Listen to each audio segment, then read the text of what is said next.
Il est vrai que dès qu'on a vu ça à Simaka, identité naïe. Papa naïe azali congolais, ou Congo central. Maman naïe azali rwandaise. Ça c'est connu. Olobi? Maman naïe azali rwandaise. Maman naïe? Maman Christian Lusakwen. Christian Lusakwen azali wana. Christian Lusakwen a mené les enquêtes. Il a appelé. Il a appelé qui? Gouverneur à banque, qui semble, ministre des Finances, va confirmer que le Rwanda a kozwa 66 millions de Oyo Jean-Pierre Bemba à lobby. On est à source officielle. Oyo de Christian Lusakwen a démentir. Mais la question, est-ce que lui pouvait démentir les propos de son invité ou il pouvait laisser peut-être Motomoso Aya démentir? Mais dis-moi, il a démenti. Est-ce Jean-Pierre Bemba ne peut pas comme ça la main à coupe à Kolobé Tabo Sanaki? Rapidement, na Kolobé que Christian Lusakwen a yoxibino ba journaliste c'est son. C'est un grand parmi les grands dans notre pays. Christian Lusakwen a yoxibino ba journaliste c'est son. Pourquoi et comment? Et comment? Songams. Christian Lusakwen azalaki co-débatteur à Jean-Pierre Bemba. Azalaki peut porte-parole à Kabila. Ce qui faut recadrer Bemba, il fallait recadrer sur place. Pendant l'émission. Pendant l'émission. Vous risquez d'enflammer encore la MLC, s'il vous plaît. Les pays ont besoin de la cohésion. Non, non, les pays ont besoin de la cohésion. Non, s'il vous plaît, retirez, parce que je sais que Christian Lusakwen, c'est un Congolais, des pères et des mères. Mais oui. Congolais de père. Et non de mère. Non, non. Christian Lusakwen. Son père est congolais. Congo central. Sa mère est rwandaise. Rwandaise. Mais oui, que le Congo central va dans un système matriarcal. Vos propos vous engagent, hein? Oui. Ok. Ce qui, à mon avis, que ma propos à mon amour Jean-Pierre Bemba est blessé qui va non connaître. Bah non connaître. Bah rwandais. Parce que Kabila tout bah on a. Il fallait clairement que bah non qu'on a pas bengi ngai pour pression et le but qui wana. Les alliés bateau l'obité. Bah non qu'on a yé. Selon you. Oh, ça c'est clair. Okay. Mais ça le mawa pio journaliste nganga o yaminga bouye. Le bo sale émission le baté makambo rene bo nganga lo baké ezali bona bo. Yo ko sala ngo. État de journaliste yo ko sala ngo. So na lo ma biato sila ina yo kaka wa. Tala pression yo ndeko azwati. Parce que ceux qui battent bazal lésé, bakoya ko ça la droit de réponse. Yo journaliste, il faut yamba mouton, tous les mêmes questions à bato mususu. Ah, merci beaucoup Zamaël Ning. Est-ce que yebiki ba officier nyos o bazali ko bundisa Rwanda na ndenge ya solo suka na bango ezali kiliwa mais na régime ya Kabila. Oyebi histoire ya Mbuzama Be. Oyebi histoire ya Général Baouma. Oyebi histoire ya Mamadou Ndala. J'ai ezalaka ndenge nini. Baouma na Mamadou Ndala bazeba kike soki bo bandiko bunda bandiko beta Rwanda solo faut Kabila benga yo ke arrête songa si. Kombo ya Kabila Kabange. Yende azwaki mission wana po basala yango. Po bato bandai ko bude Kabila kazali congolais te bona balobi bo po bandimanga to sala ndenge nini bakere no na Katanga et pa balubakati po ba fondé ba ko bamba ko mbo l'espace wana Kabangi preuve kende na prestation serment na ye ya mandat liboso asalaki na kombo mosusu kombo Kabangi ezala yo te na mandat liboso ba internaute bolu que l'émission na ba ezala kaka moi Joseph Kabila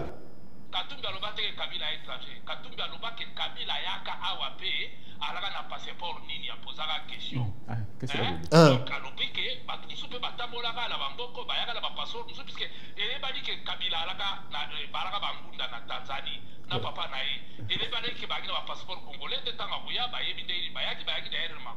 est-ce que quand biso yé makambo ngoy muke na loba ke mo ta sali identité ya Kabila a comme ça ou aloba solo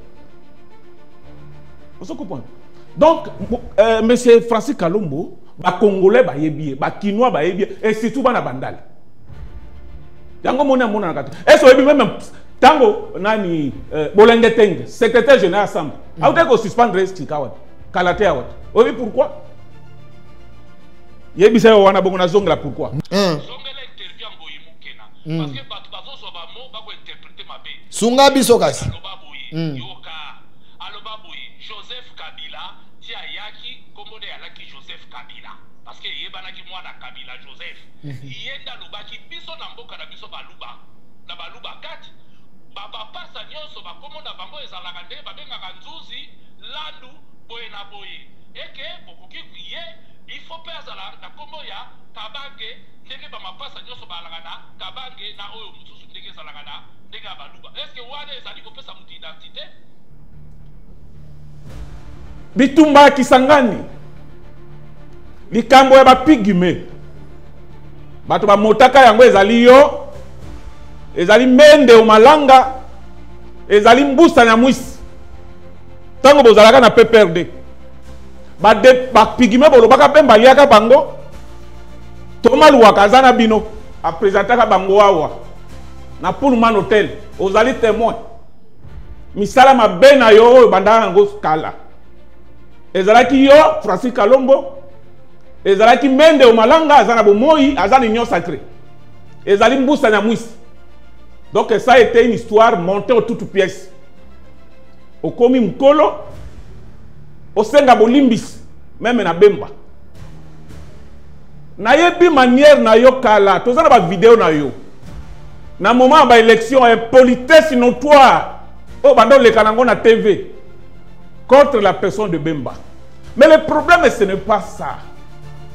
Nde kwa tuni awa ke ozali chercher à pêcher comme le kumu. Chercher comme professeur. Yebisa na lo bateau comment Kabila azali congolais.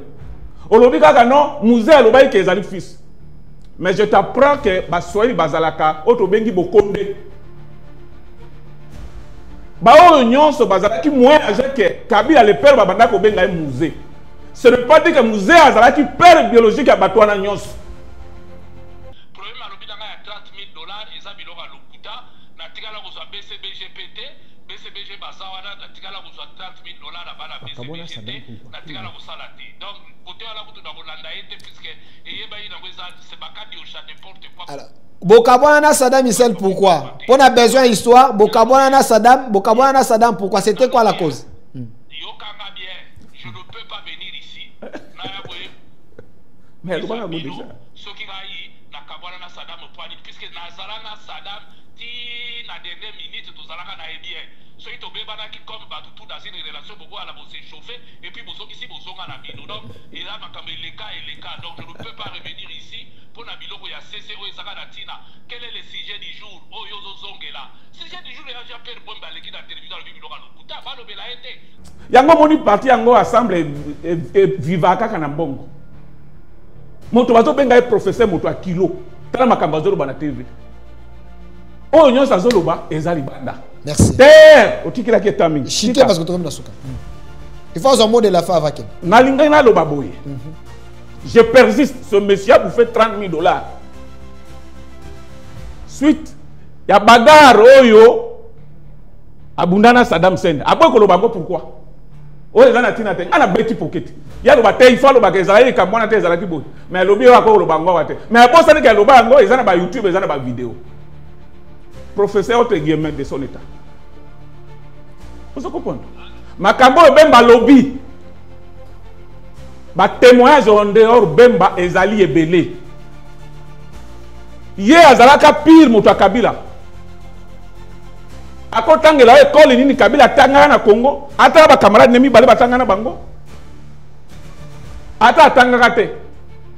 Mais ba balo ya poto mikeo yo to betaka yepa betango na bandani. Akotangela bato mi balo Kabila betana bango balo wana. Francis Kalombo otika Kabila okozwa pe courage comme Ngoy Muke na sala okozwa pe courage lelo comme Willy Mishiki alobi makambo ezali faux mais Willy Mishiki alobi ke azalaki ministre énergie ya Kabila mbongo wana bande ko bima na secteur na ye bon professeur na bino azolo ba ezali faux mais moto asalaki wa bande ko pesa mbongo wana azali vivant député aussi aux fonctions. Oui, monsieur, oh, yeah, bien. A confirmé le que bon, bando mais pas naïf. Mais finalement, yo zongela kotanga. Soit livre à Jean-Pierre Bemba. Tanga ya mo yemo kakuma. Marche pour la liberté. Il le dit, n'a pas personne même na page. Où il dit que à quel Soit de la liberté, c'est pas marche pour la liberté. Tanga ke kotala ye pour la baffaire. Vous savez, nous va passer minduki na bato le toko dans la Congo, toke de bunda na Congo. Yango ba ya bunda ya a créer rébellion na ye. Donc, à sali rébellion pour avoir beaucoup de quoi ya koyi. Est-ce que la rébellion on a tout na ye question? Bato ba kufa to ba kufa te. Likamwe ba bigi me. Eza ya solo to ezalati. Bino bato bo fondaka yango. Oyo ba boma awa iko Tanzania akufa. Akufa po kitumbe yalaka. Même ba boye ko di ba résultat élection oui ou non. Si tel est le cas, atika débat fananie azonga kinuko ala la pongi. Pambate azana argumenti. Puisque nous sommes tous Congolais, nous n'avons qu'une seule nation, la République démocratique du Congo, notre patrie. Nous avons le devoir de l'aimer et l'obligation de la faire développer à travers notre sens patriotique et nos belles actions. Chers patriotes, il est temps. Rejoignez-nous dans la campagne citoyenne et éducative de sensibilisation sur le changement de mentalité.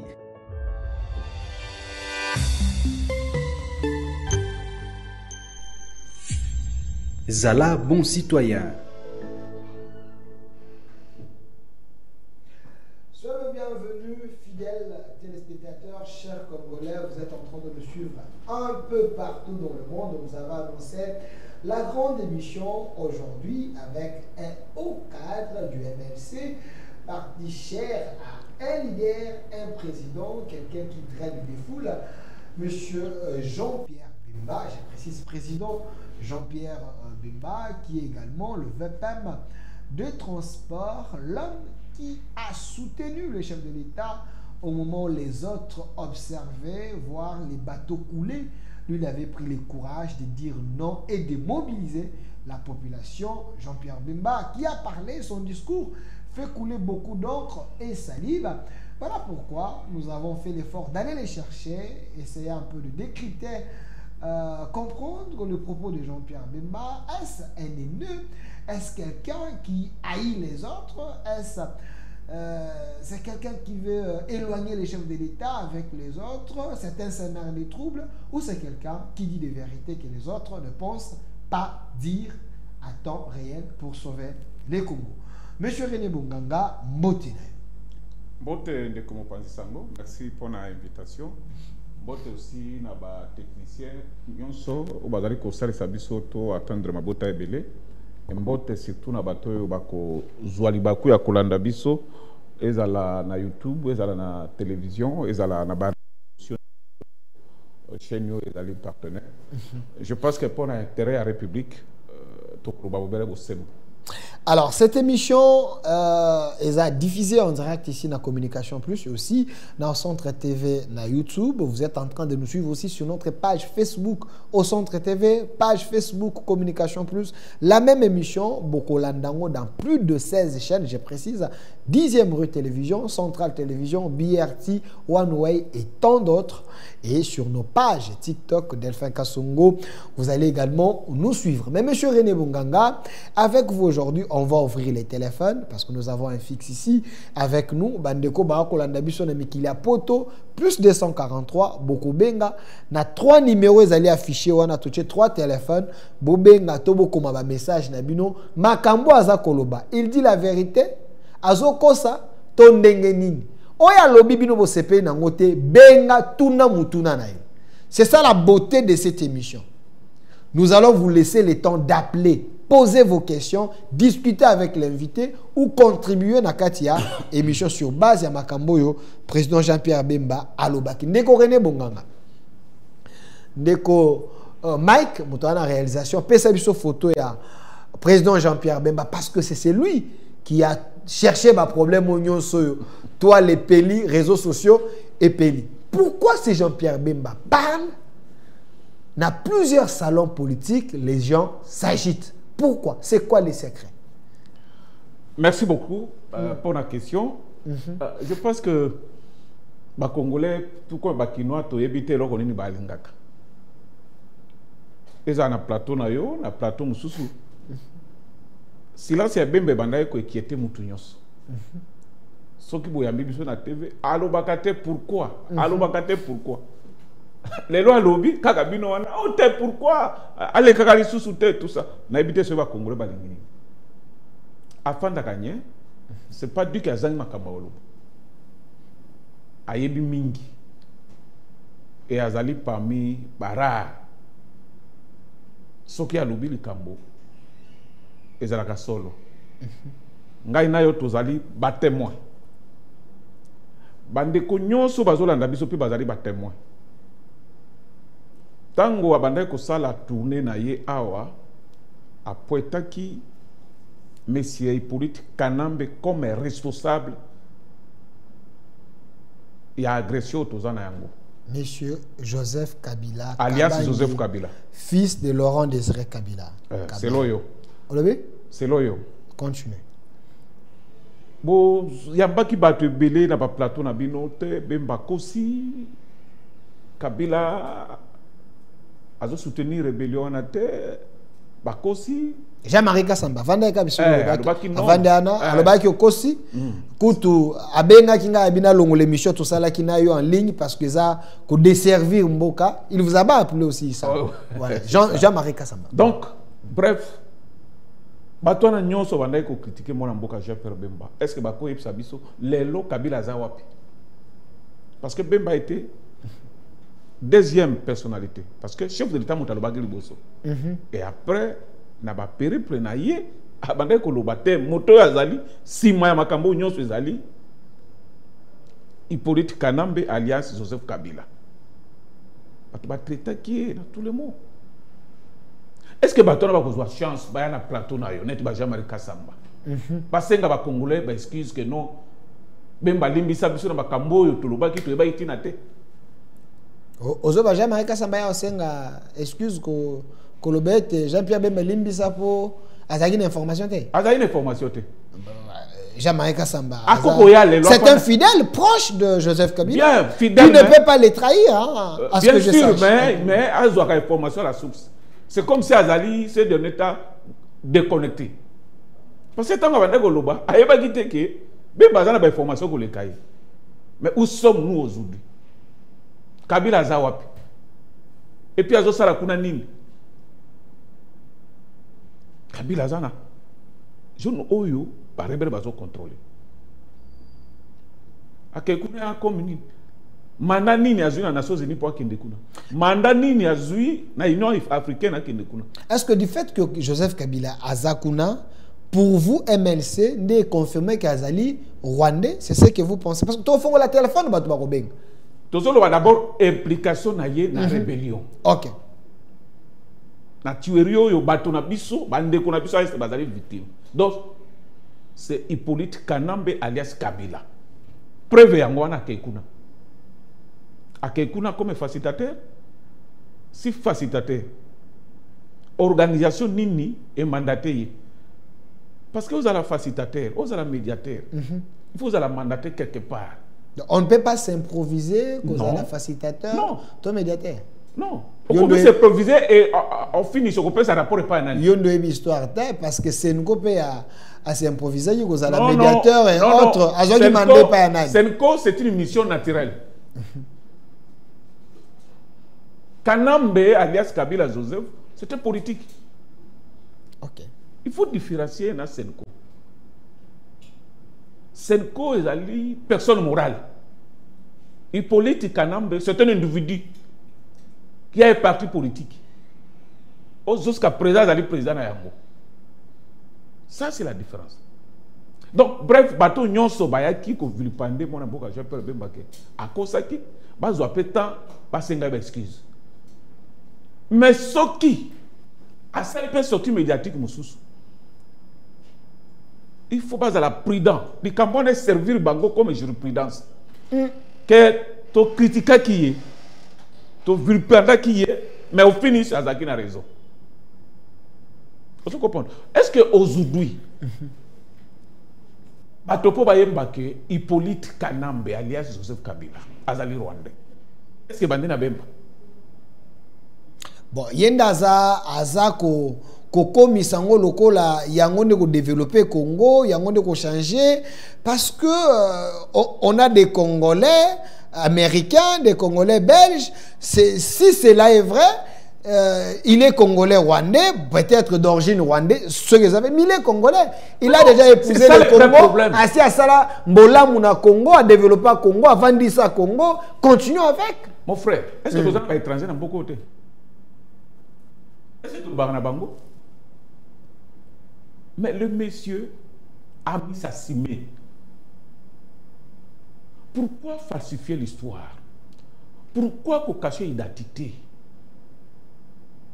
Tout ça, c'est Rwanda, nous sommes dans beaucoup. Est-ce que tu as un bango? Non. Bazali ko assumer que Bazali ba Rwanda.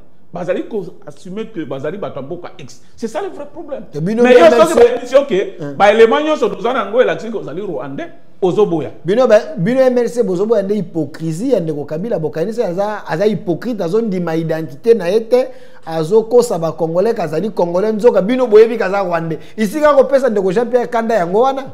Kanda yango wana parce que azoboya ko ndima kazali Rwanda sinon mission na ko za la dévoiler.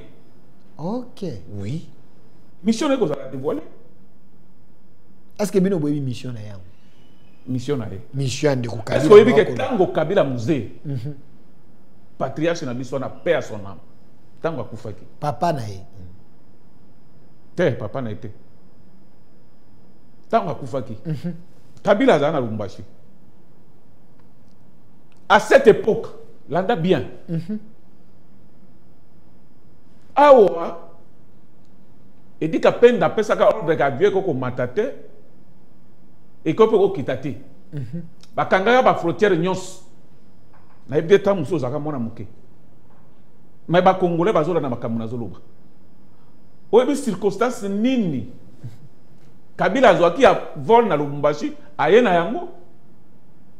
Tango interdiction ezalaki ke avion matate kitate. Nani moto asalaka yango? Ezalaki appel à téléphone utaka Rwanda. Et pas James Kabarebe. À cette époque bengaka numéro 1. Ya compagnie avion bando benga yo wabora. Le monsieur on a allé présent akolanda pe mission. Nani moto bengaka ye? Moto benga James Kabarebe. Et tango wana avion na ezalaki na Mbuzimai. Alors, kende na avion wana na Lubumbashi mécanisme moko ezo salema o me Kabila na Kinshasa. Et pour Kabila comme na Kinshasa pour ba tromper vigilance et dika pende balobaka nini. Ba Zimbabwe bazana nzala. Ration na bango za Lubumbashi. Est-ce que koko autorisé ya? Ba autorisé ration ya balie na biso à l'époque ba Zimbabwe eya. Nzoka ndeza la ration te Kabila mukaki na. Mission oyo natango wana brozo bunda parce que musée akufaki natango bitumba biso na Rwanda mais c'est James Kabarebe o azo benga numéro 1 ya compagnie wabora azwa Kabila na Lubumbashi ako remplacer musée. On comprend élément ribosta mwana élément mibale. Est-ce que pays na biso zalaki frapper na mesure ya kosomba minduki ti? Oyebi que 18 ans ya Kabila te sila sala ta effort mesure ne sila te. Est-ce que tina nango? Tina nango zani. Tina nango zalaka ke toza la faible. Rwanda sala kaka oyo nyoso abanda kolomba. Tika na sisa élément nyoso. OK. Troisième élément. Est-ce que oyebi que ba officier nyos o bazali ko bundisa Rwanda na ndenge ya solo suka na bango ezali kiliwa mais na régime ya Kabila. Oyebi histoire ya Mbuzama be. Oyebi histoire ya Général Bauma. Oyebi histoire ya Mamadou Ndala. Je ezalaka ndenge nini? Bauma na Mamadou Ndala baziyeba kike ceux qui vont dire que Bunda vont dire que beta Rwanda solo il faut Kabila benga yo que arrête zonga sim. Nde ozoye basiko yo comment li wana bango yaki. Tango ba uma bandi ko attaquer boita kanga ki téléphone. Avec que son atiki téléphone bolele Kabila ko benga na zonga sim. abeti titi sili si ma punition ezalaki nini bapesi poison akufa po obéir. Il fallait tika téléphone pour lui. Bazongisa esi abeta barwanda te. Mamadou Ndala a appliqué même méthode parce que à cette époque ils avaient fait commando parmi ba équipe ya nani général Baouma. Il pe kanga téléphone abandi ko beta. Tonga beti bote motoyo akubuma bande ko na mingi. Résultat réservé babomakaye. Babomakaye na zone indemnité. Babomakaye na zone opérationnelle à Bisomoko. Est-ce que yoka ba salata ba enquête? Est-ce que yoka ba kangata batu? Est-ce que yoka ba salata procès que ba motabomaka Mamadou tel. Procès à Mamadou dans l'escalade aux alatés. Salima wapi? Akufa na côté na Bisomoko. Na côté na Bisomoko. En réalité, il a été trahi par nous-mêmes. Donc sur ça, il fallait ouvrir les enquêtes. Voilà. Ok. Mais ba fungola enquête. Parce que c'était fait à dessein. Quatrième élément. Oui, pourquoi Babandé Kotia ba élément rwandais na armée na biso. Au sein la légion un mixage na brassage. Voilà. Tout ça pour affaiblir biso. Il semble que les soldats congolais ou Kota Gizamba il fallait les récupérer. Tika bato balandanga malamu. C'est sérieux avec Kamwamboka. OK. Peu importe le prix, nous sommes prêts à payer. OK. Parce que la libération de tout un peuple, ça demande toujours des sacrifices, et non les moindres. OK. On se comprend. L'élément na nyonso, planificateur na yango, c'est Hippolyte Kanambe. On détruit ya bande koné ba Rwanda. Pour bazala toujours le coronavirus. Ça, on attend yo, ezali seulement sur le plan militaire. Je pense que Tokokoma wana. Moi, je pense que dans le régime, il y a une politique Kanambe, il y a une Rwanda. Chaque mois. 66 millions de dollars. Wanande Babé Aboukilukuta. Parce que, dans l'andine de Christian Lusakweno, un journaliste très sérieux, un journaliste d'enquête, au Top Congo, qui a dit, la personne qui avait reçu M. Jean-Pierre Bemba, le président Jean-Pierre, je ne vais pas avoir la photo de Christian Lusakweno. Après l'émission, il a subi une pression, il avait laissé Jean-Pierre Bemba dire des choses, bon, j'ai vu Marie-Ange Mouchébekwa, j'ai vu Batouebele, attaqué même sur la toile, qu'il a laissé son invité dire n'importe quoi. Christian Lusakweno Nazaliwana. Christian Lusakweno a mené les enquêtes. Il a appelé. Il a appelé qui? Gouverneur à banque, qui semble, ministre des Finances, confirmer que le Rwanda a kozwa 66 millions de Oyo Jean-Pierre Bemba à lobby. On est à source officielle. Oyo de Christian Lusakweno a démentir. Mais la question, est-ce que lui pouvait démentir les propos de son invité ou il pouvait laisser peut-être Motomozo Aya démentir? Mais dis-moi, il a démenti. Est-ce Jean-Pierre Bemba ne peut pas comme ça la main à coupe à Kolobé à Bosanaki? Merci beaucoup. Dans ce plan, au lobby, mais est-ce que Azalaki na qualité? Il y a ça la démenti wana parce que ndenge ngana auto zabone émission boye ce qui n'a dérapé au ko recadrer sur place au ko zela tengana kende bongo lobby ça la mise au point na lobby qui a que j'ai peur Bemba loba pam baté. OK.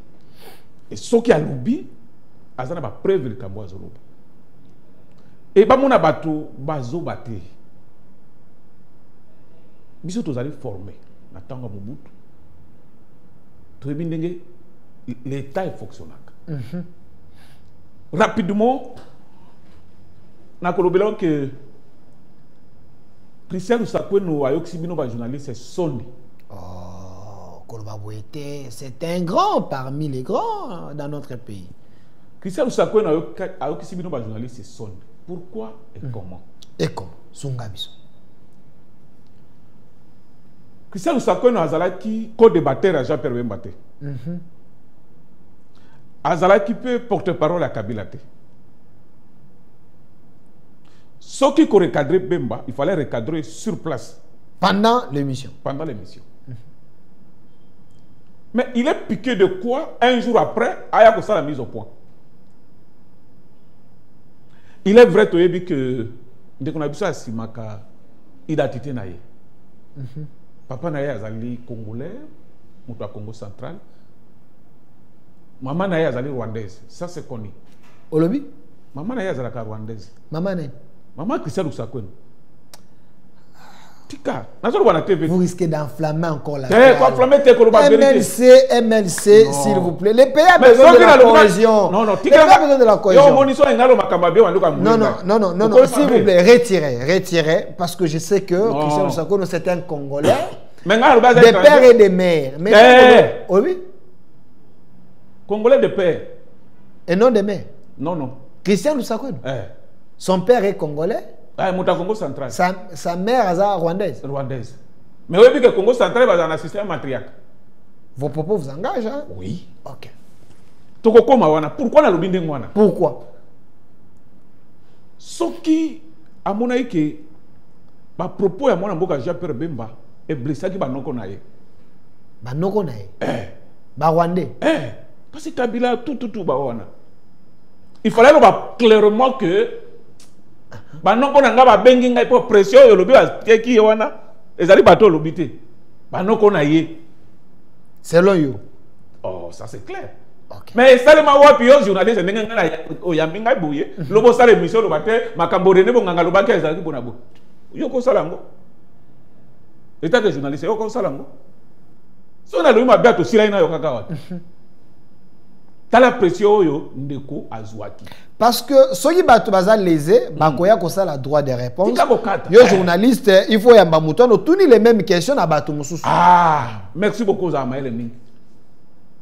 Fait na kambere azawa, po ina benga kiete, ke tala bako se venu likam. Ah, c'est la droit de réponse. Shadari azalia wa, po ina benga kiete ça la droit de réponse. Mina ko azalia wa, po na nini abenga kiete ça la droit de réponse. Raymond Chibanda et consort. Osomon. Yemoko. Ami bimisi ko débattre. Mais ko lo ban absence. Il a invité. Yemoko ami bimisi porte-parole. Il y a Kabila. Oh, le vrai problème est que pression ba noko na ele kaki. Mais tout nga nini to sali ba enquête bo ti. Tu ko découvrir le camp.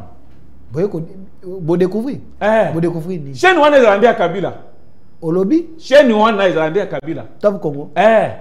Mon amour René Monganga. Kabila bengi à lobby ceux qui ont rectifié nazo kanga chez nous on. Mwana mboka René Monganga. Top Congo ezaya Christian Lusakwen. Non, on le rappelle que Télé c'est Jean-Marie Kassam. Mais ça y a bango il est déjà là-bas. Tika. Donc pour na bino MLC. Tika Bobisto MLC to Congo na Télé 50 ezaya chaîne na Kabila.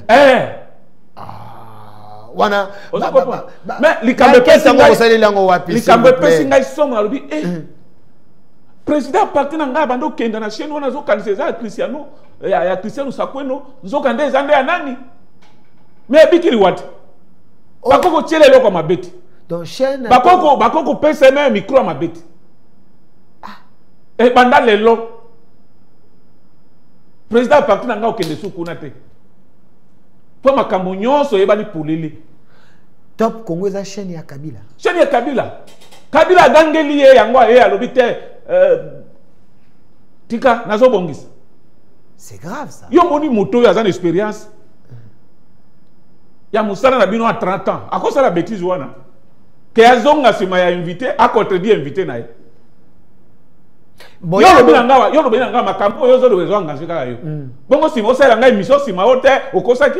Bon, tika beta beta munoko. Ozala mwana mayele tika za. Ndenge na ye, ndenge na yoka ki ye, na émission les débats, il semblerait il y avait des questions de l'opinion. Oh balobete Jean-Pierre Bemba Kosi, lui na kati émission les débats, ne ameki ko vérifier pour ba ezala ki solo to likuta. Mais qu'on mise au point, ils ont bien été, mais peut-être mise au point, il ne pouvait pas le faire. D'abord, mais ezali lokuta.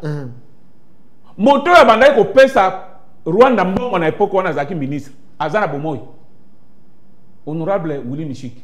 J'ai suivi la vidéo, il s'est assumé. Omoni papa yo nenga bi bolule. OK. J'ai suivi la vidéo Willy Mishiki. Alors bitango wana ngana zalaki ministre énergie.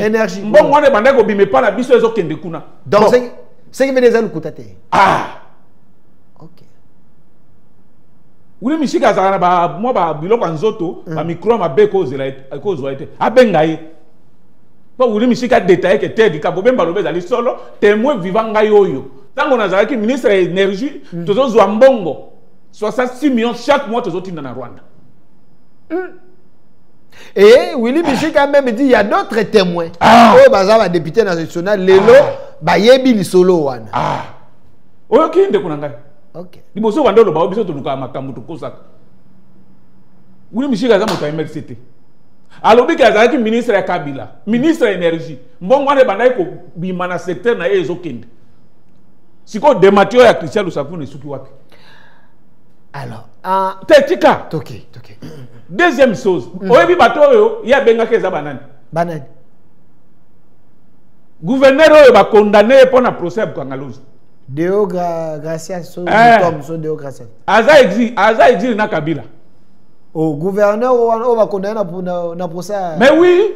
Azan exil na sauf c'est Cristiano nani Christian Lusaku. Donc benga Cristiano ndenge Lusaku no Christian tout ça. Source na ye eza bato baza pembe na Kabila. Nda benga ki bango. Benga bango. Selon yo. Selon ngai te tuna ye to yebi to luki to yeba. Quand on découvrir que chez nous source ngeza kuna ndenge. Yo zaki na numéro na ya téléphone. Tetanga wa benga bozala ki te ndenge nini yo yebi ke bozala kuna. Yango babikadi osha. Bino nde ba ko sunga chef de l'État. MLC ba ko sunga chef de l'État. Ngana lo makambo na TV. OK. Benga pe na leka ka watu benga pe Jean-Marie yaka ufanda wa. Oui. Mais to suki na wapi. Donc les détourneurs, ancien gouverneur à Bango ba condamné qui na cour constitutionnelle, yenda pesi Christian Lusaku be information keza lukuta. Mais la source là n'est pas crédible. Source c'est Christian Luyangoana. Christian Lusaku no, Cristiano te.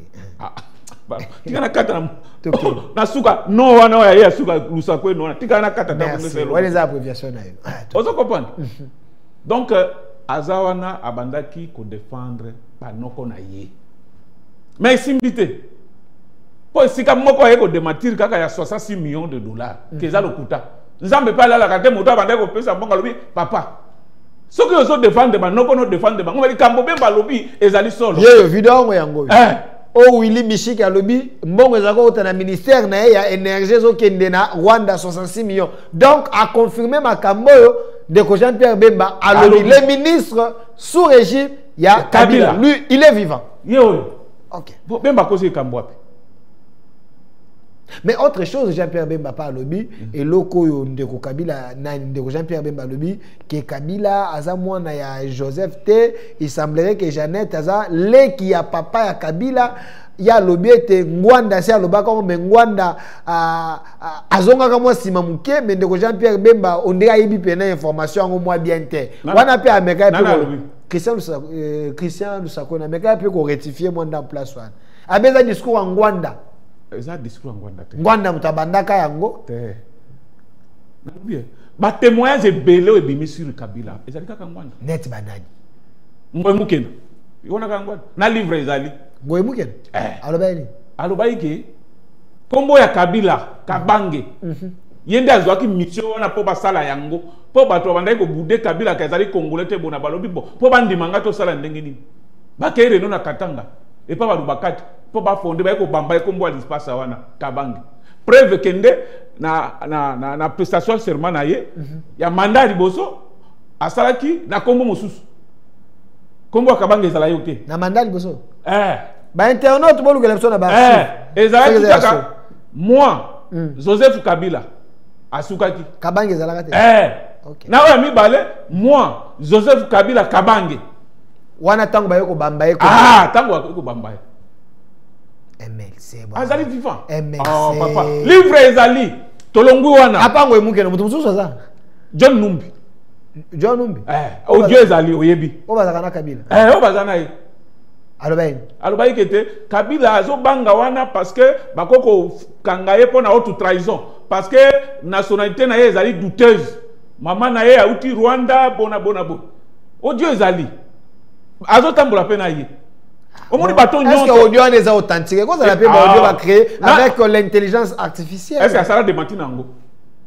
Ok. C'est simple, bateau ne sera l'objet que ezali été.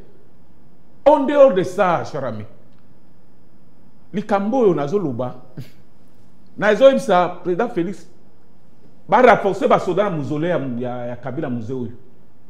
Na mausolée hein? Pour nani? Parce que toyoki azo kende oluka mikuwa ya papa nekuna batinda ba kamikaze moko boye ba ko sala kuwa ba longola ebembe ya musée batia mikuwa wana bonga après ya ko réclamer wa sala Aden. Na otina mikuwa papa na. Hippolyte. Bino MLC boyoki ki akoza mikuwa papa na aya ko remplaçant na mikuwa musée. Bonga après réclamer Aden ba sala mikuwa na. Donc ba renforcer ba soda na mausolée.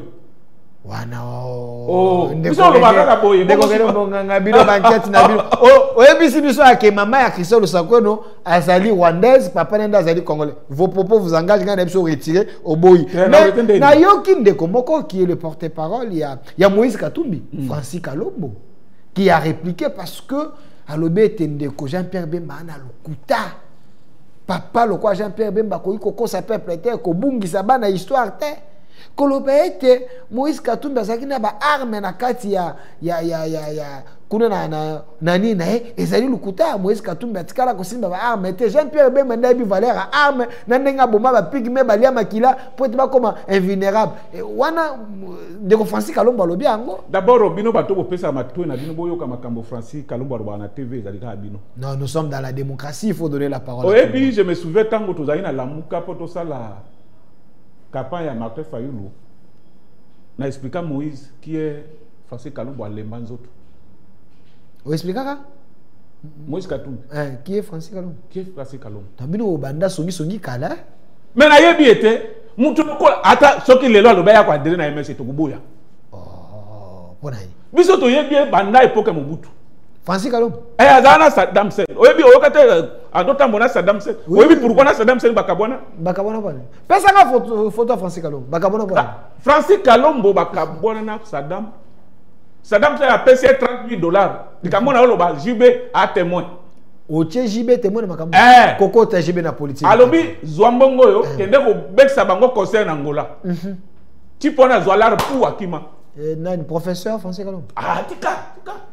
Na lo ba jibe azali wenge BCB azali concerne na bango na Angola o Saddam etindaka yo dit que BCB mata makas parce que Saddam Hussein motando soutenir quoi wana buno boza bana mike boye baite Francis Kalombo kimana mbo $30,000 oh yo kaka nani Saddam beta mbata pembe na piscine zela continue koloba na luka Francis Kalombo et là on va liboso d'abord ya loba donc bon moto ezalité crédibilité à Francis Kalombo ezalité wana ko kabwana na ye na Saddam Hussein mais oyebi ke ba bengana na PPRD Francis Kalombo ba bengana na PPRD oui ba bengana ka yo oyebi te pona nini mais ba PPRD bazawat ko escroquer ba libanais na ba indien ba kendo kangaye azo escroquer ba indien na ba libanais na dimeter ni kamona pe leka na TV ba tunyo so pe ba yé donc Francis Kalombo c'est un escroc c'est un escroc de grand chemin.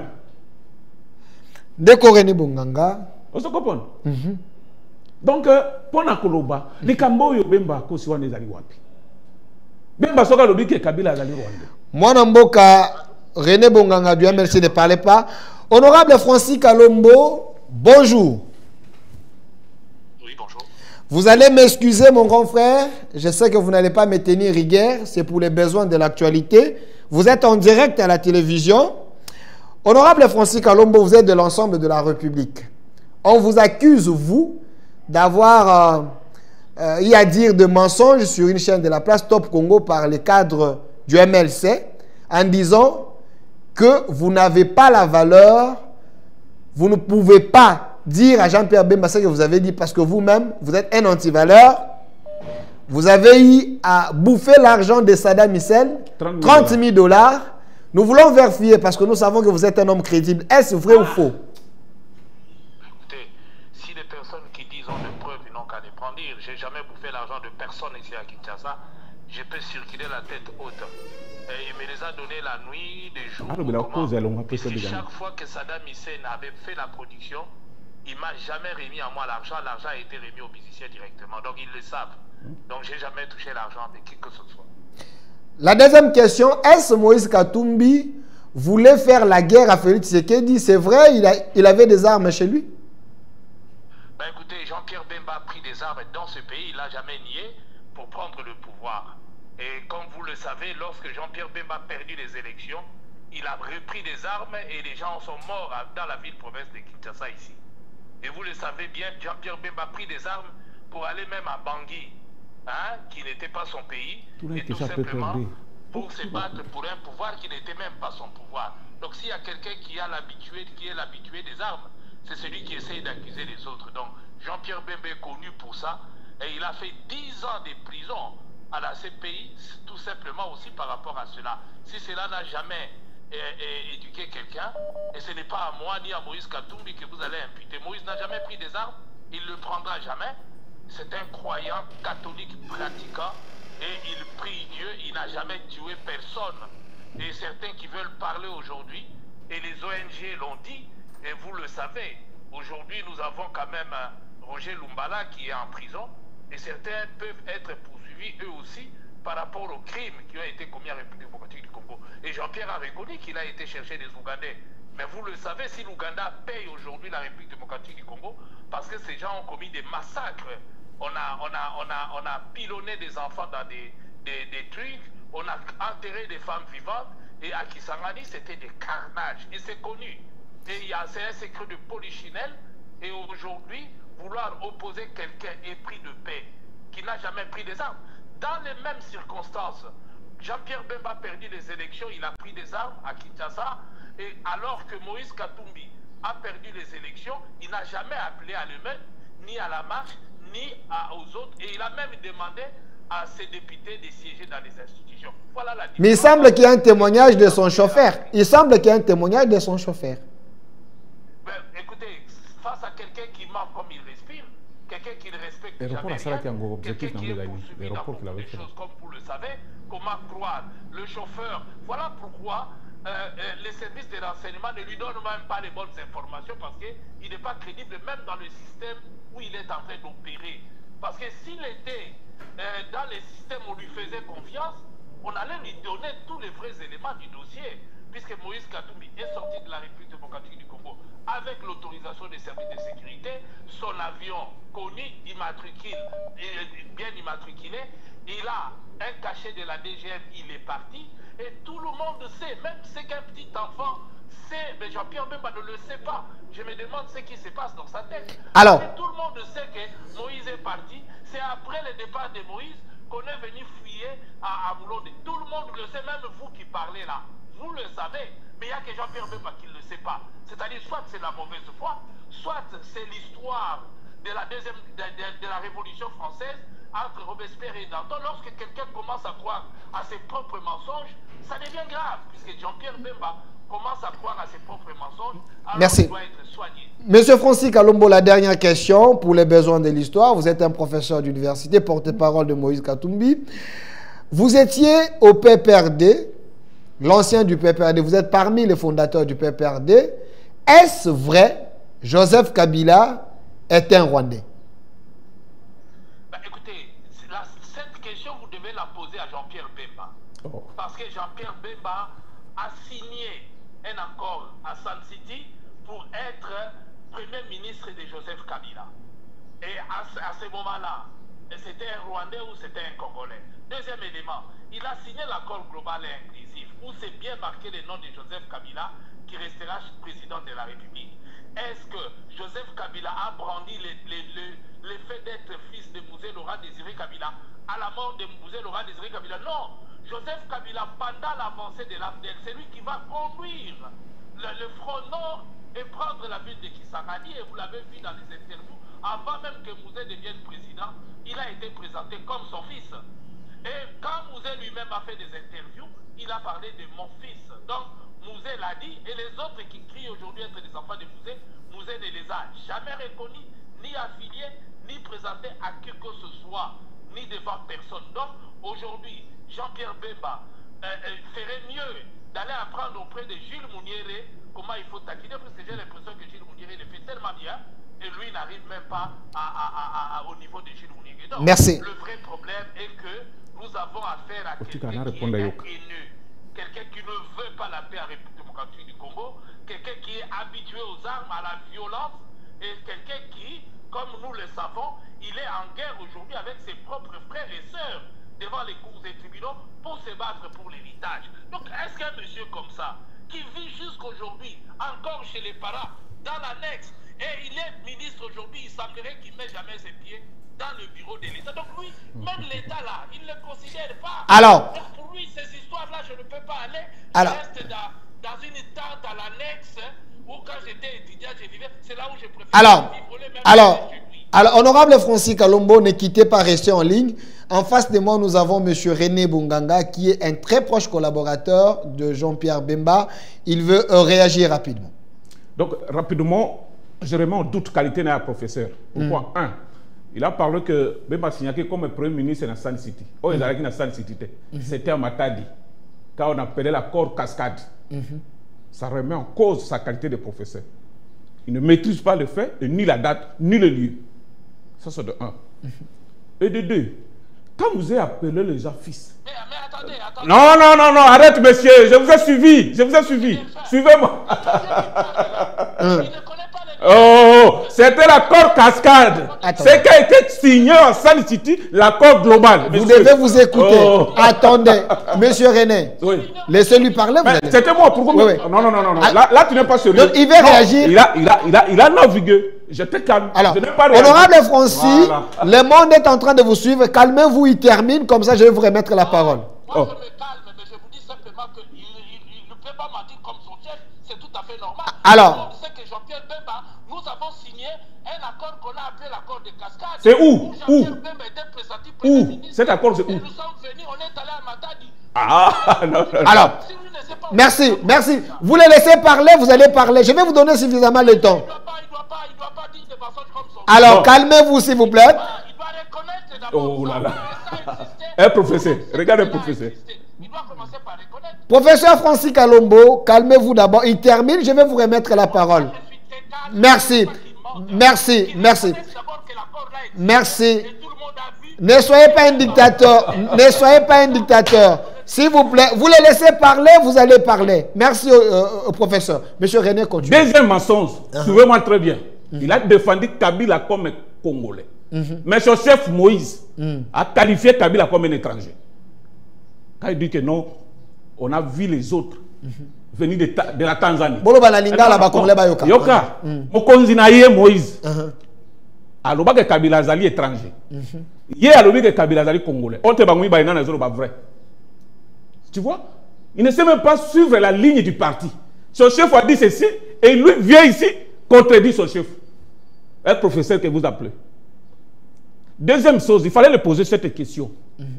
Pourquoi il a quitté le PPRD? Et c'est que sur base de escroquer par le Libanais. Retirez, c'est quand même fort, s'il vous plaît. Il va parler. Ok.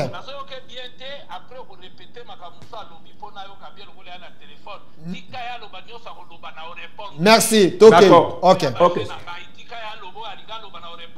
Merci. Merci. Tikaya Loba, je vais répondre. Tikaya Loba, je vais vous... Ok, c'est bon. Monsieur René Bonganga Toké. Merci. Natiki Aloba. Merci, monsieur René Bonganga. Merci. Monsieur René Bonganga Toké. Nous avons répété, vous savez très bien. Ok.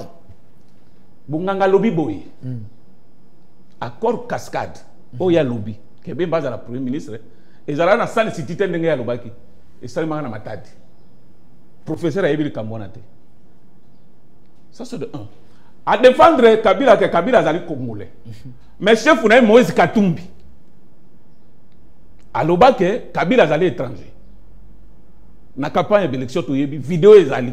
Entre Yena chef, on a n'a pas vérité. Les Kamboya Mbongo, Misolo. Il y a BCBG. Ce qui peut naïe baka, n'a pas personne numéro puis à JB à côté en émission. 30 000 dollars qui est en Angola, pour Bersa Bango, à Kima. Tout naïe, à Bébana Saddam Hussein, pourquoi? Pour que ça bateau à Giflaka Saddam Hussein, c'était sur quelles circonstances? Tout naïe question on a bien. Élément mon sous. Yebise que Bonganga Lobi que Bakulu na Kinshasa wa, ezali yemoto azali à la base. Tant qu'on a peur. Tant qu'on a formé par béret rouge. Vous comprenez? Bemba Zouaka Mindouk, oui. Pourquoi Bemba Zouaka Mindouk? Bemba Bundisaka est un gouvernement élite. Musée Yei a sali coup d'état dans Mobutu. Conséquence, c'est que vous avez un parti politique. Vous avez un politicien. Même papa, si j'ai dit, paix à son âme, en Mekika, vous avez un sombre qui est en Berina Congo, vous avez un Kabia Kamonka. Deuxième élément. Bemba Sala qui révolution n'est pas pour télémela Rwandais.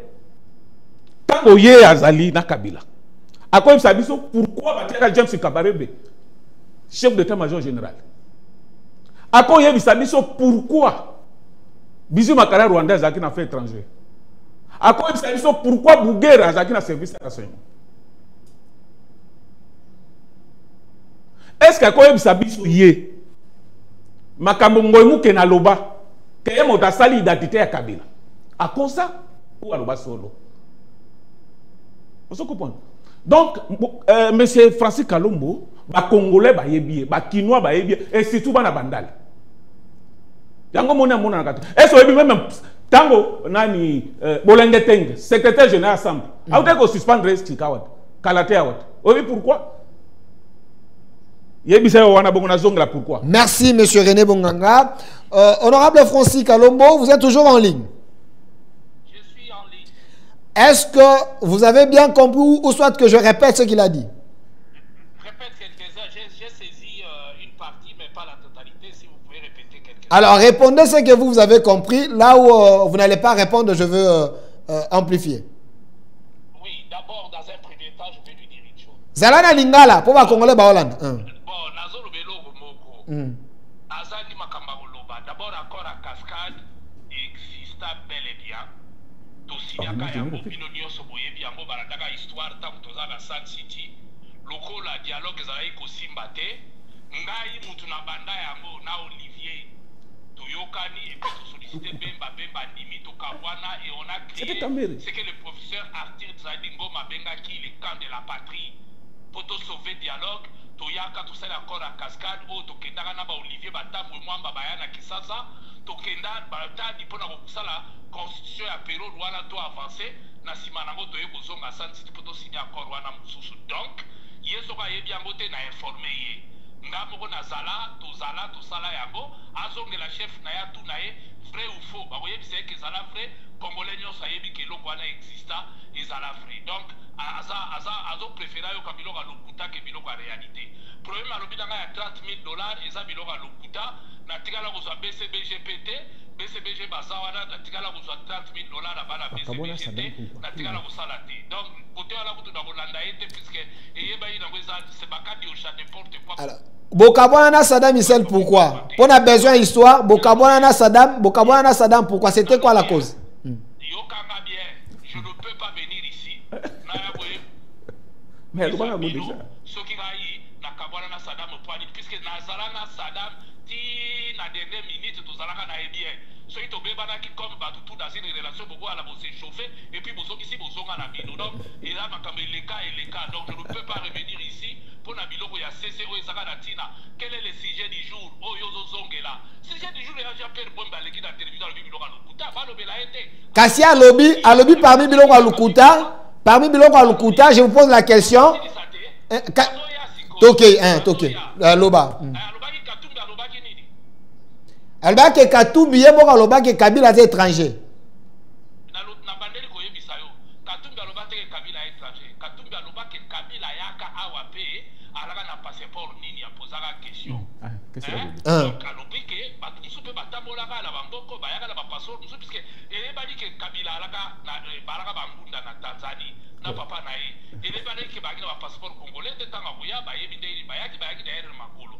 Là n'est pas la question alobi mpona Ngoyi Mukena zongela interview ya Ngoyi Mukena parce que bato bazozwa bamo bakointerprete mabe sunga biso kasi aloba boye aloba boye Joseph Kabila ti ayaki komone alaki Joseph Kabila parce que yebanaki mwana Kabila Joseph yenda lobaki biso na mboka na biso baluba na baluba kati bapapasa nyonso bakomona bango ezalaka nde babengaka nzuzi landu boye na boye eke bokoki ye il faut pas azala na kombo ya Kabange ndenge bamapasa nyonso balaka na Kabange na oyo mosusu ndenge ezalaka na ndenge ya baluba est ce que wana ezali kopesa moto identité non ezali kolobaka ake non il faut pas compléter la kombo na ye puisque azali pasa.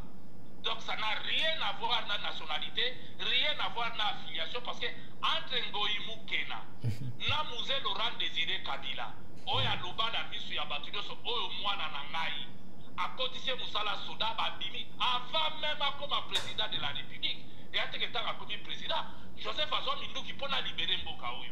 Donc aya alors tozongela likambo ya zoloba ya Jean-Pierre Bemba mais finalement yo zongela kotanga soit livre ya Jean-Pierre Bemba tanga yango yemo kakoma Marche pour la liberté il le dit na kopesa même na page où il dit que à quel soit de la liberté c'est pas Marche pour la liberté tanga ke kotala ye pour na ba faire vous savez ne va pesi minduki na bato ale tokota na Congo toke de bunda na Congo yango ba ya ko bunda ya a créer rébellion na ye donc asali rébellion pour azo bokoti pour ya koyi est-ce que na rébellion wana tuna ye question bato bakufa to bakufa te likambo ya bapigime eza ya solo to ezala te bino bato bofondaka yango oyo baboma awa ikota nzambe akufa po bitumbe yalaka Bemba boye kondima ba résultat élection oui ou non si tel est le cas atika débat fananie azonga kidogo ala la pongi pambate azana argumenté Jean-Pierre Bemba batu tout bayebi tous les Kinois même yo journaliste de Gofadiwana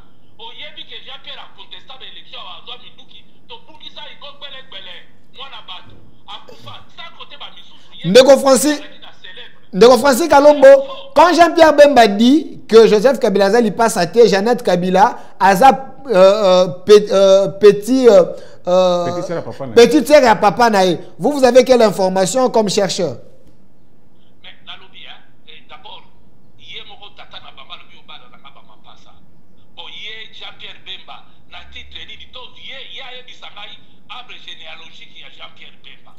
Mama na ye kombo de nani to azalaka wapi to yebi ete boko na ye ya Jean-Pierre Bemba eza nani soka bandi koloba wana aboyeba siko eza ndenge nini parce que Jean-Pierre Bemba ye moko ba propre ndeko na ye muso aboya bango dikolo ke baba ndeko na ye te pona héritage posiko akodiba bato muso pwani eza biloko azoloba mpona besoin ya cause ye te mutaka kopesa bato bafiliation alors Jean-Pierre Bemba te mutaka koloba mukolo bana alobi bana na ngai ye lequel droit ya kwa koloba mais c'est que tokoloba na ye ye moko andima azala soki Joseph akoti na sali ya telemi mon président donc niveau Jean-Pierre Bemba akatilaka Joseph salut atelemelaka ye parce que soki Joseph akoti na conseil des ministres opesa maloba mingi kendai nazo pesa maloba.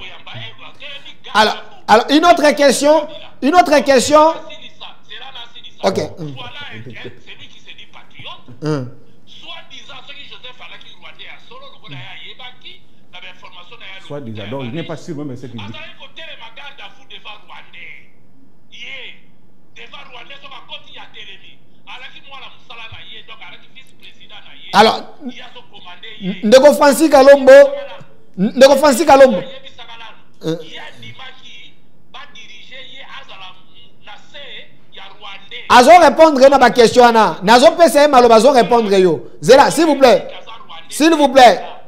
Ndeko Francis Kalombo yoka il y a deux choses soit ayebaki kaza rwandais soit ekatikali parce que ayebaki ke alaki na mâchoire zolia kitoko donc alingi bakongolais te abilingi soit ayebaki ke aza rwandais te aza congolais c'est comme ça qu'il a servi la côté merci parce que ayebaki kaza congolais Ndeko Francis Kalombo gardez la parole s'il vous plaît eloko moko kaka ayela bino preuve batunaki ye bapreuve na ndenge monsieur sili ayebi preuve merci ye mpe ndenge bakabazoloba preuve eza merci bato bayaka sa preuve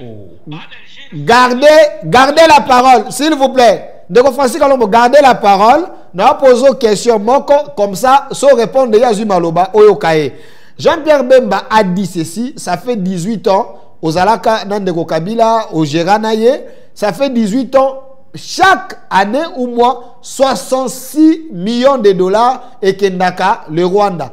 Te posons une question parce qu'aux Alaka n'a pas perdu, est-ce qu'il y a une vérité au Rwanda? D'abord, à 66 millions, Joseph Kabila comme il a pouvoir, budget à 300 millions de dollars. La Banque mondiale va vérifier par rapport à budget à Mboka Nabiso. Trace Wana à 66 millions parce que il faut que Jean-Pierre Bemba a géré le pays ici sous Joseph Kabila. Donc, tout le Joseph Kabila. Donc, il y a là qui vice-président en charge de Covid, il y a Joseph Kabila. Alors, le coup là, Joseph Kabila, et que ma finance est à la cahier Pérou pendant la période de transition pendant 3 ans. Au coup de temps de transition, il y a à la cabata, il y a des personnes qui ont été massage sur le niveau de Malabala. Il y a ma caméra sur la canne massage. Alors, il y a des sangaïs. Donc, il y a pendant 3 ans, à Foutaka, à 66 millions de Rwandais. Voilà chose grave. Et là, comment on peut s'adapter? Jean-Pierre Bemba, pendant la rébellion, a collaboré avec les Rwandais. Merci. Donc, lui, collaboré, n'a pas Rwandais, les lois cause à tout que Rwanda. Et donc, l'information, c'est dans les Bissau. Mais Jean-Pierre Bemba a Kendaki de Nemakoute Kanda pour la Rwanda. Comment il y a un Rwanda qui va à la Rwanda? Agenda Sanini? Et Agenda Katatala. Oui, tu l'as. Agenda Autote Kanda pour la Rwanda. Merci pour l'information. Merci pour l'information. Laissez votre... Merci. Restez en ligne. Ndeko René Bonganga vous répond. Merci. Restez en ligne. C'est un débat républicain. Restez en ligne. Ndeko René Bonganga. Merci beaucoup. Merci. C'est important. Fandawana, papa, Fandawana. D'accord. Merci. D'abord...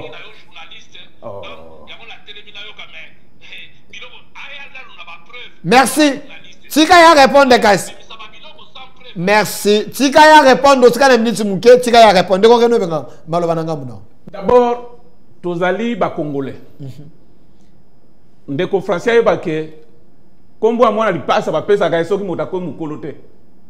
Ezala tango ba pasa ba botami, ba pesi bango ba kombo. Soki azondima ke il fallait ba ko pesa Kabila. Comme on dit pas à Mukolo, je doute aussi que Francis Kalombo est congolais.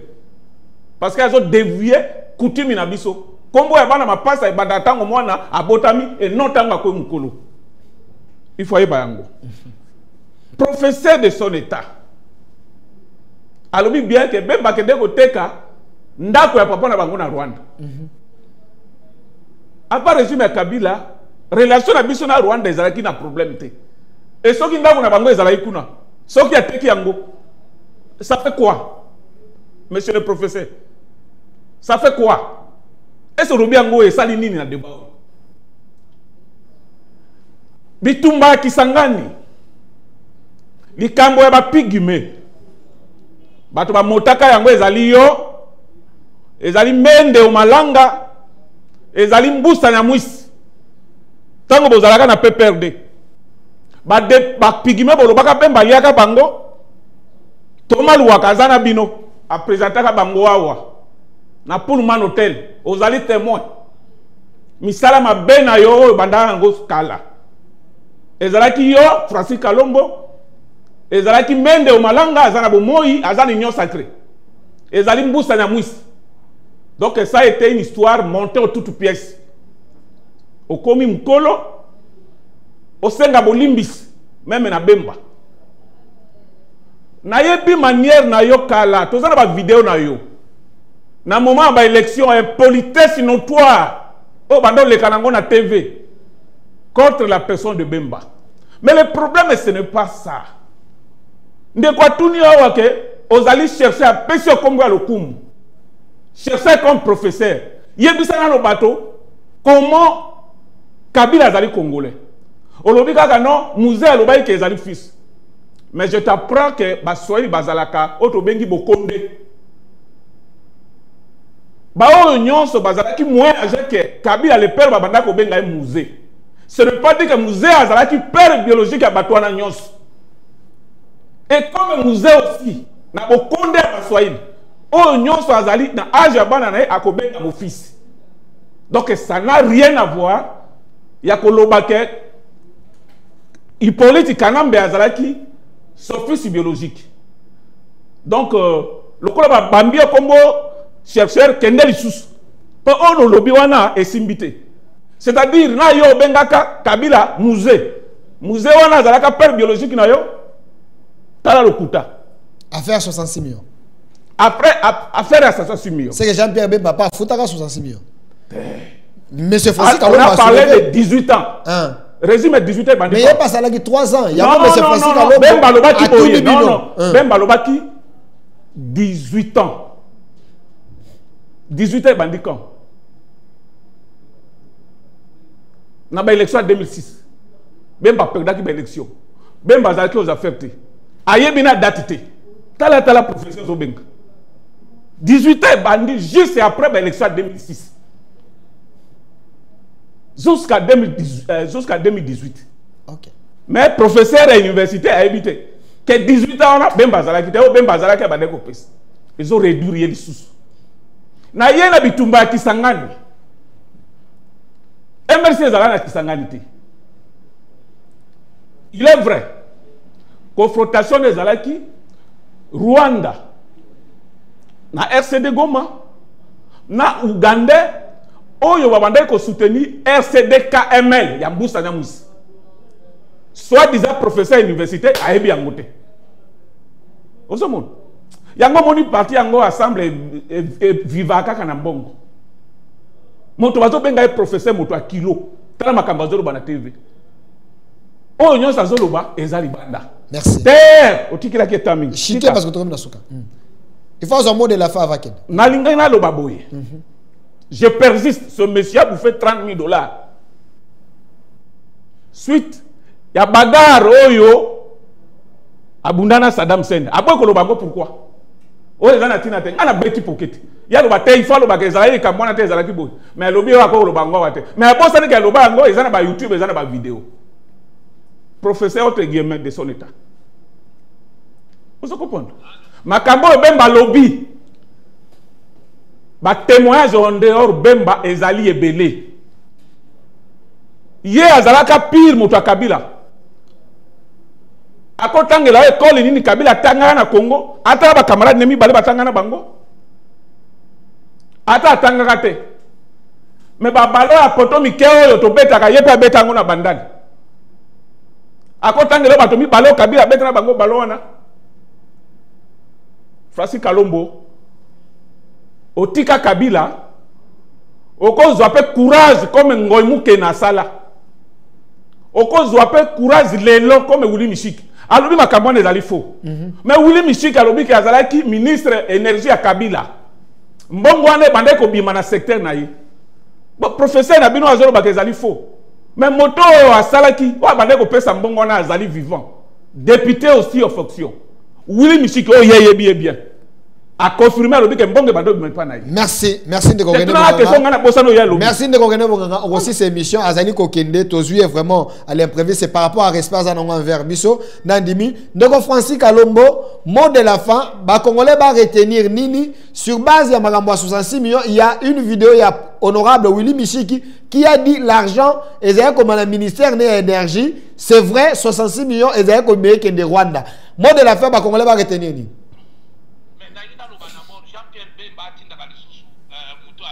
Ndeko René Bonganga oyebi bien. Ndeko René Bonganga bati na ke lisusu te parce que alinga bana bozoba batu netika chef na Jean-Pierre Bemba et asali calcul même wana école primaire. Moi école primaire nyonso ayebi que de 2005 à 2018 ça fait 13. Papa na calcul a mukebo oyebi a voter ozoba ko débattre na professeur à l'université. Calcul ka yo boko sali siko boni on doit couvrir Bemba na bozoba o tomber na kacha piège na yo. Bandela mathématique.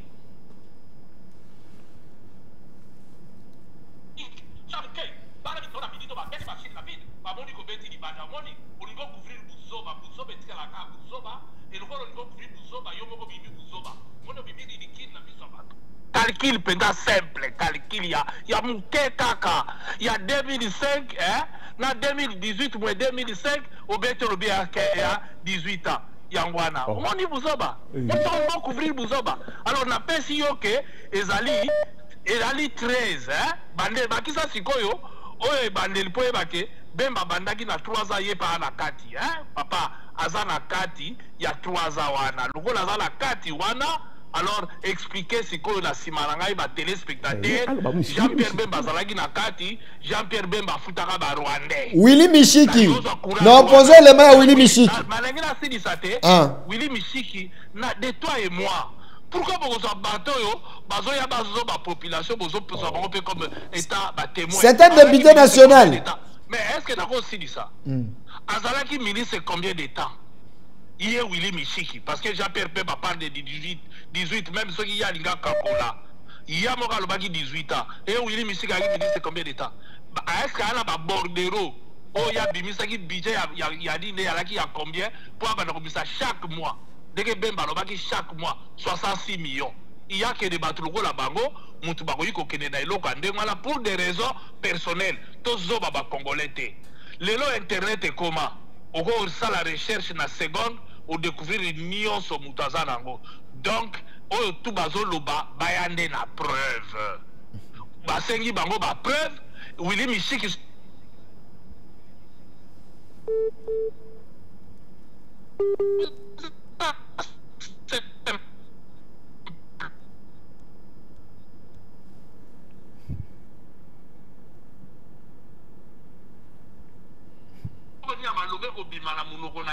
calcul ya muke yebisa ye tanga ko parole abana ko corriger calcul wana na ya muke. Merci. Oh même moi l'école primaire ayebi yango lokola ye même calcul l'école primaire ayebi te.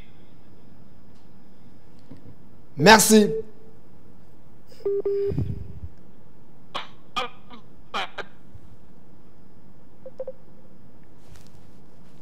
Télévision pour que les sur la télévision merci na famille na ye na famille à Bemba na ba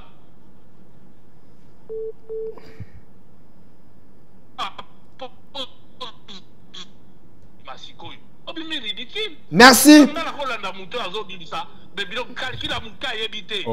merci merci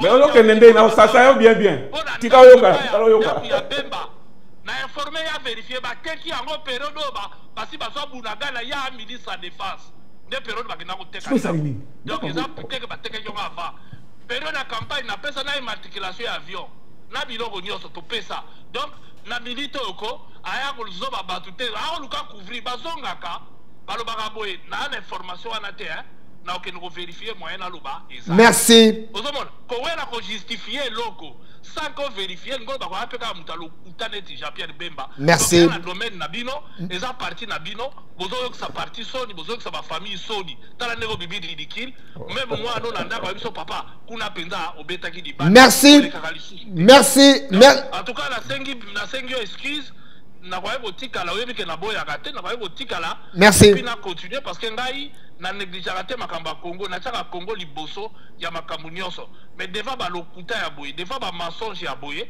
et Dieu merci zamba confondre au monde la beti mundoko ye merci mais abadi ko kosa na eloko ko kosa te pona ko luka ko couvrir zoka que exemple on a PCO il n'a pas d'éléments il n'a pas de preuves et il veut faire couvrir Jean-Pierre Bemba même là où il peut pas le couvrir oyebi ndenge alaka ozolia na malewa rivière suki na mukongo yo fande éviter que simana bazomona merci merci mais couverture ya mukuse et monanike akoki na epé merci honorable Francis Kalombo merci honorable Francis Kalombo de votre disponibilité merci grand frère Naza toujours disponible. Merci beaucoup, mais à Kenenda va Kenogolala, parce que Kazu Kaona est merci.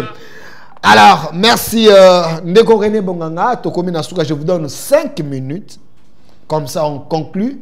Nini au peuple, il faut comprendre sur Makamu Francis Kalombo à Lobby. À de 2005 à 2000. ni les moins de 18 ans. Je ne sais pas, tu as calcul. Ils ont 13 ans. 2005, c'est plus de 18 ans. C'est plus de 18 ans. Il fallait plus de 18 ans. Il fallait si vous prenez 2005, aujourd'hui 15 ans, ça fait 2020. Aujourd'hui, les lots ont commis. C'est plus de 18 ans. Ok, toi qui te lobby 18 ans, c'est dit tant qu'on va élection salémé d'une manière légale et plus que quelques années à glissement. Ok. On se comprend.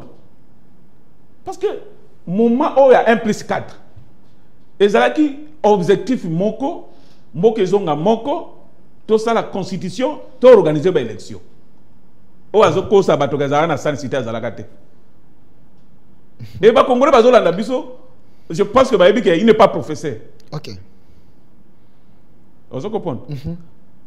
Nako sepela organiser des bangas na yetu kuta na boy na plateau. Et vous allez mieux. Il est à l'étranger. Je dis et je répète ici, Batoba paie sa crédibilité dans Francis Kalombote. Na lobaki ke même quoi ya na parti na boya parce que y a zali crédibilité. Na pesio exemple. Ok. Mbongo ya Saddam Hussein pour que nous bêtis ça concerne Angola $30,000 à qui mana yango. Yango a bébana na Saddam Hussein. Heureusement tout n'y question à bongo lo balika ba bébana na Saddam Hussein. Ce qui n'a kosa kananga lo bate to bébana kan dépona li kambo boy. Na ilobi pe ko ba bengana na PPRD mais au boko tout na ye. Aux complices. Je ne suis pas complice. Au boko tout na ye pourquoi ba bengana na PPRD? Ko estroquer ba ngena ba libanais. Donc, les Camboya, Francis Kalombo, tout le bataille, a crédibilité. Na koyana ba ndeko mususu ba lobaki neti Prince Penge na yebi kende konanga wana ezali kobanga ke ba sorti médiatique ko ekobebisi na bango cop parce que bango ndenge ba ye wana ba cop il faut dialogue salema biso peto benda mwa bord to respirer. Mais bah sorti médiatique yo que nous casser tout. Yango azoro ba pardon ba c'est ça botika ele ka sous sinon copé ko beba. Donc et pas penge bola na makambo na te.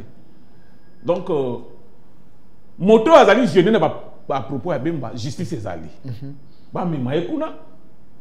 Bongo soka zangi ba preuve ko pesa bango ndeto ko ba preuve zate. Mais bazo bunda na kaka yo tuni yo lobibo yo azali chercher yebisa biso no comment Kabila azali Congolais. Au musée à Lubaka que non, à sa mon fils. Alors, Ndeko René Bonganga Tokomina Souka, merci d'avoir répondu à notre invitation. J'ai notre direct à 16h ici avec honorable Amici Makutano. Je le reçois dans quelques minutes. Merci Ndeko René Bonganga pour un débat avec Francis Kalombo, un débat très houleux. Merci à vous et merci à l'équipe qui m'a accompagné. Continuez cette émission sur notre chaîne YouTube au Centre Télévision à 16h20. Suivez au centre, je serai avec honorable Amici Makutano dans quelques minutes. Une autre RDC est possible. Au revoir.